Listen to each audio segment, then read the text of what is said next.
Late last night and early today, at my direction, the United States Armed Forces conducted an extraordinary military operation in the capital of Venezuela.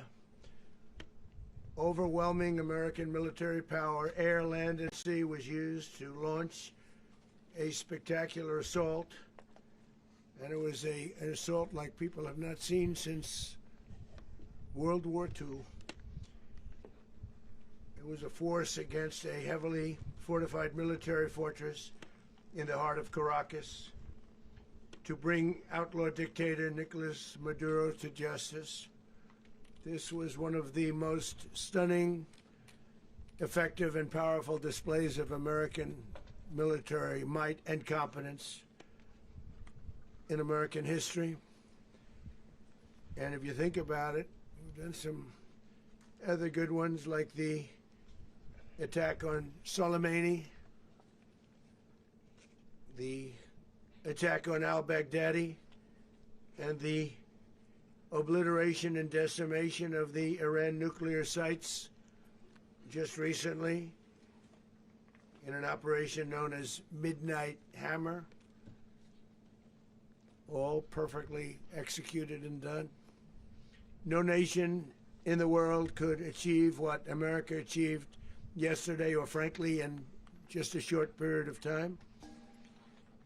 All Venezuelan military capacities were rendered powerless as the men and women of our military, working with U.S. law enforcement, successfully captured Maduro in the dead of night.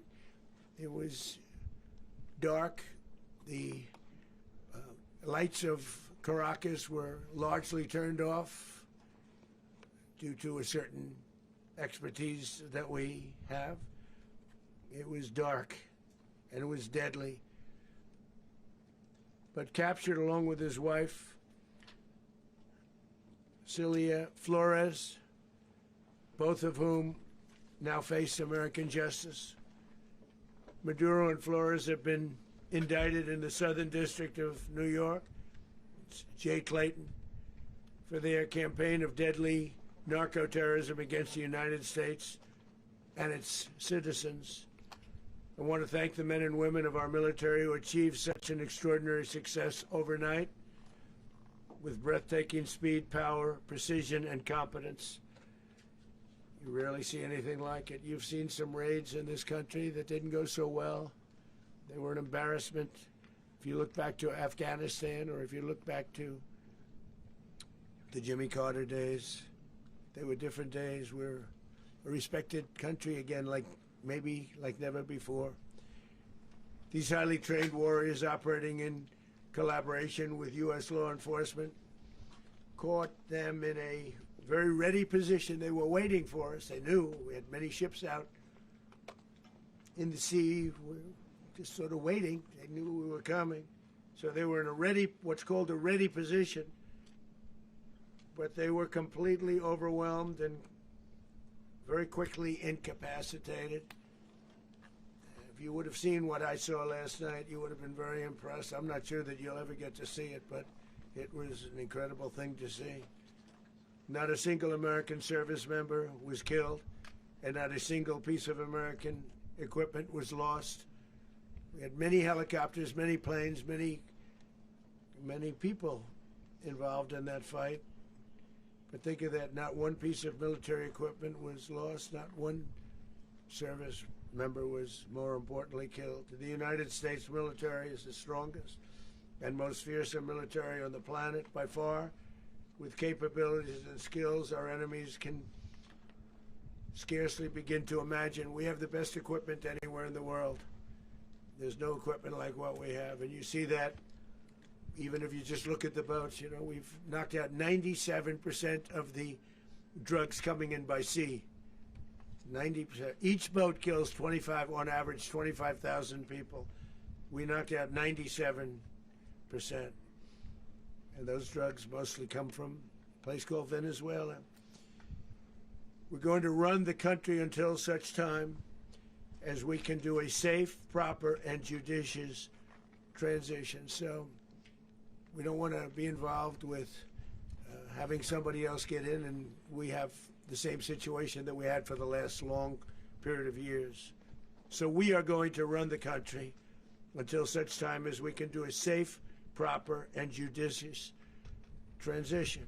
And it has to be judicious, because that's what we're all about. We want peace, liberty, and justice for the great people of Venezuela, and that includes many from Venezuela that are now living in the United States and want to go back to their country. It's their homeland. We can't take a chance that somebody else takes over Venezuela that doesn't have the good of the Venezuelan people in mind. We've had decades of that. We're not going to let that happen. We're there now, and what people don't understand, but they understand as I say this, we're there now, but we're going to stay until such time as the proper transition can take place. So we're going to stay until such time as we're going to run it, essentially, until such time as a proper transition can take place. As everyone knows, the oil business in Venezuela has been a bust, a total bust, for a long period of time. They were pumping almost nothing by comparison to what they could have been pumping and what could have taken place. We're going to have our very large United States oil companies, the biggest anywhere in the world, go in, spend billions of dollars, fix the badly broken infrastructure, the oil infrastructure, and start making money for the country. And we are ready to stage a second and much larger attack if we need to do so. So we were prepared to do a second wave if we needed to do so. We actually assumed that a second wave would be necessary, but now it's probably not. The first wave, if you'd like to call it that, the first attack was so successful, we probably don't have to do a second, but we're prepared to do a second wave, a much bigger wave, actually. This was pinpoint, but we have a much bigger wave that probably won't have to do. This partnership of Venezuela with the United States of America, a country that everybody wants to be involved with because of what we were able to do and accomplish, will make the people of Venezuela rich, independent, and safe. And it will also make the many, many people from Venezuela that are living in the United States extremely happy. They suffered. They suffered. So much was taken from them. They're not going to suffer anymore. The illegitimate dictator Maduro was the kingpin of a vast criminal network responsible for trafficking colossal amounts of deadly and illicit drugs into the United States. As alleged in the indictment, he personally oversaw the vicious cartel known as Cartel de las Solas, which flooded our nation with lethal poison, responsible for the deaths of countless Americans, many, many Americans. Hundreds of thousands over the years of Americans died because of him. Maduro and his wife will soon face the full might of American justice and stand trial on American soil. Right now they're on a ship. They'll be heading to, ultimately, New York, and then a decision will be made, I assume, between New York and Miami or Florida. But we have people where the overwhelming evidence of their crimes will be presented in a court of law. And I've seen it. I've seen what we have. It's both horrible and breathtaking that something like this could have been allowed to take place. For many years after his term as president of Venezuela expired, Maduro remained in power and waged a ceaseless campaign of violence, terror, and subversion against the United States of America, threatening not only our people, but the stability of the entire region. And you all saw it. In addition to trafficking gigantic amounts of illegal drugs that inflicted untold suffering and human destruction all over the country, all over, in particular, the United States, Maduro sent savage and murderous gangs, including the bloodthirsty prison gang, Tren de Aragua, to terrorize American communities nationwide, and he did indeed. They were in Colorado. They took over apartment complexes. They cut the fingers off people if they call police. They were brutal, but they're not so brutal now.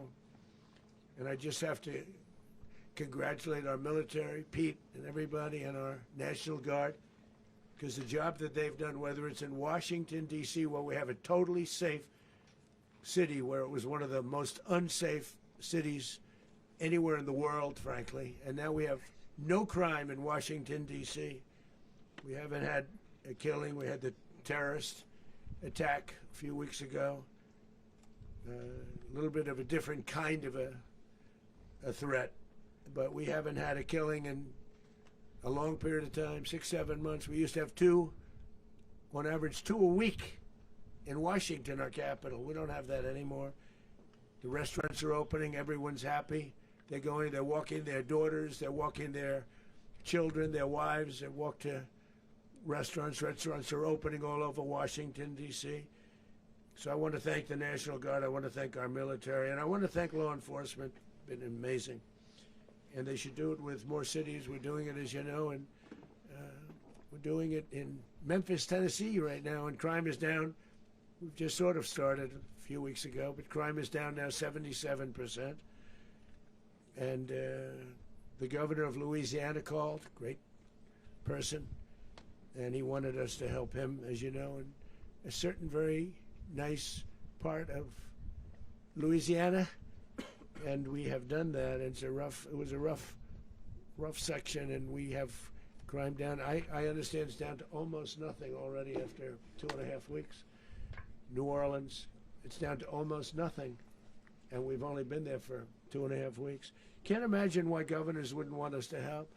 We also helped, as you know, in Chicago, and crime went down a little bit there. We did a very small help because we had no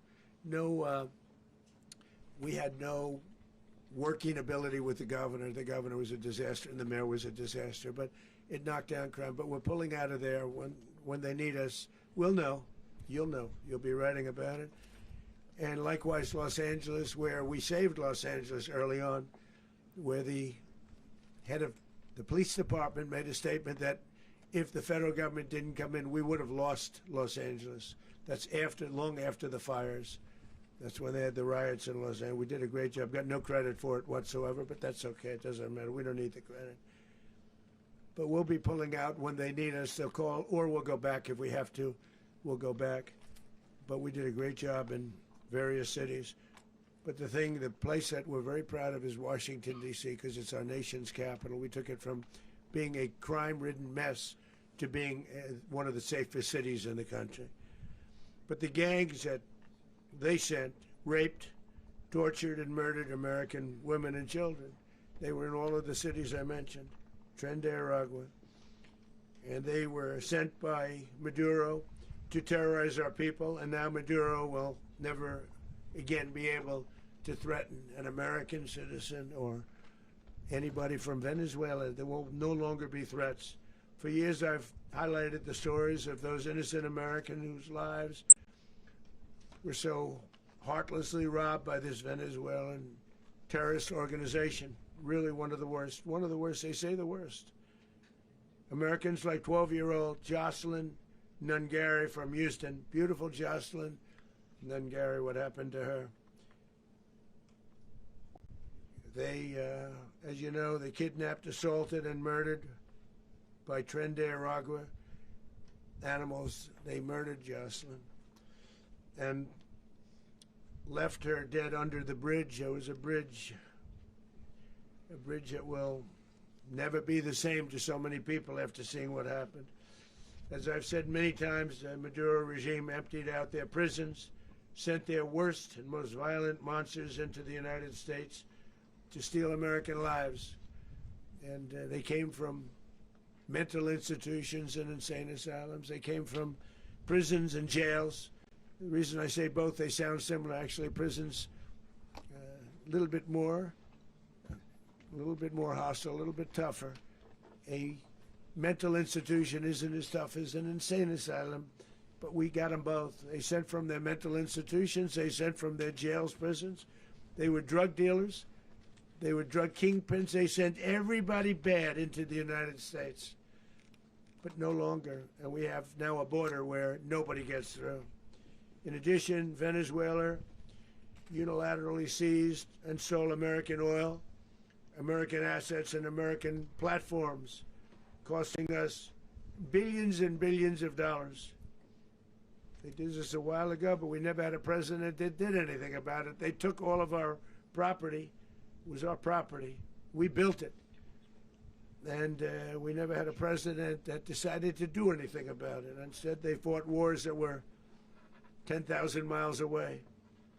We built Venezuela oil industry with American talent, drive, and skill, and the socialist regime stole it from us during those previous administrations, and they stole it through force. This constituted one of the largest thefts of American property in the history of our country. Considered the largest theft of property in the history of our country. Massive oil infrastructure was taken like we were babies, and we didn't do anything about it. I would have done something about it. America will never allow foreign powers to rob our people or drive us back into and out of our own hemisphere. That's what they did. Furthermore, under the now deposed dictator Maduro, Venezuela was increasingly hosting foreign adversaries in our region and acquiring menacing offensive weapons that could threaten U.S. interests and lives. And they used those weapons last night. Potentially in league with the cartels operating along our border. All of these actions were in gross violation of the core principles of American foreign policy, dating back more than 2 centuries, and not anymore. All the way back, it dated to the Monroe Doctrines, and the Monroe Doctrine is a big deal, but we've superseded it by a lot, by a real lot. They now call it the Monroe Document. I don't know. It's Monroe Doctrine. We sort of forgot about it. It was very important, but we forgot about it. We don't forget about it anymore. Under our new national security strategy, American dominance in the Western Hemisphere will never be questioned again. Won't happen. So just in concluding, for decades, other administrations have neglected or even contributed to these growing security threats in the Western Hemisphere. Under the Trump administration, we are reasserting American power in a very powerful way in our home region. And our home region is very different than it was just a short while ago. The future will be, and we did this in my first term. We had great dominance in my first term, and we have far greater dominance right now. Everyone's coming back to us. The future will be determined by the ability to protect commerce and territory and resources that are core to national security. These are core to our national security. Just like tariffs are, they've made our country rich, and they've made our national security stronger than ever before. But these are the iron laws that have always determined global power, and we're going to keep it that way. We will secure our borders, we will stop the terrorists, we will crash the cartels, and we will defend our citizens against all threats, foreign and domestic. Other presidents may have lacked the courage or whatever to defend America, but I will never allow terrorists and criminals to operate with impunity against the United States. This extremely successful operation should serve as warning to anyone who would threaten American sovereignty or endanger American lives. Very importantly, the embargo on all Venezuelan oil remains in full effect. The American Armada remains poised in position, and the United States retains all military options until United States demands have been fully met and fully satisfied. All political and military figures in Venezuela should understand what happened to Maduro can happen to them, and it will happen to them if they aren't just fair, even to their people. The dictator and terrorist, Maduro, is finally gone in Venezuela. People are free. They're free again. It's been a long time for them, but they're free. America is a safer nation. This morning, it's a prouder nation this morning because it didn't allow this horrible person and this country that was doing very bad things to us. It didn't allow it to happen. And the Western Hemisphere is right now a much safer place to be. So I want to thank everybody for being here. I want to thank General Raisin Kane. He's a fantastic man. I've worked with a lot of generals. I worked with some I didn't like. I worked with some I didn't respect. I worked with some that just weren't good. But this guy is fantastic. I watched last night one of the most precise attacks on sovereignty. I mean, it was an attack for justice. And I'm very proud of him, and I'm very proud of our Secretary of War, Pete Hegseth, who I'm going to ask to say a few words. Thank you very much. Mr. President, can you explain how the U.S. will run Venezuela? Well, thank you, Mr. President. Finally, a commander-in-chief the world respects and the American people deserve. And as the President said, words can barely capture the bravery and the power and the precision of this historic operation. A massive joint military and law enforcement raid flawlessly executed by the greatest Americans our country has to offer. American warriors are second to none, the best in the world and the best of our country. What all of us witnessed last night was sheer guts and grit, gallantry and glory of the American warrior. I'm simply humbled by such men. And I tip my hat to our chairman, Dan Raisin Kane, and all those Americans who stood watch last night. Our warriors are the elite of America, and again, President Trump has your back. No other country on planet Earth, and it's not even close, could pull this kind of operation off. And no other president has ever shown this kind of leadership, courage, and resolve. The most powerful combination the world has ever seen. As the President said, our adversaries remain on notice. America can project our will anywhere, anytime. The coordination, the stealth, the lethality, the precision, the very long arm of American justice, all on full display in the middle of the night. Nicolás Maduro had his chance, just like Iran had their chance, until they didn't and until he didn't. He effed around, and he found out. President Trump is deadly serious about stopping the flow of gangs and violence to our country. Deadly serious about stopping the flow of drugs and poison to our people. Deadly serious about getting back the oil that was stolen from us. And deadly serious about reestablishing American deterrence and dominance in the Western Hemisphere. This is about the safety, security, freedom, and prosperity of the American people. This is America first. This is peace through strength. And the United States War Department is proud to help deliver it. Welcome to 2026, and under President Trump, America is back. I'd like to welcome now our Chairman Raisin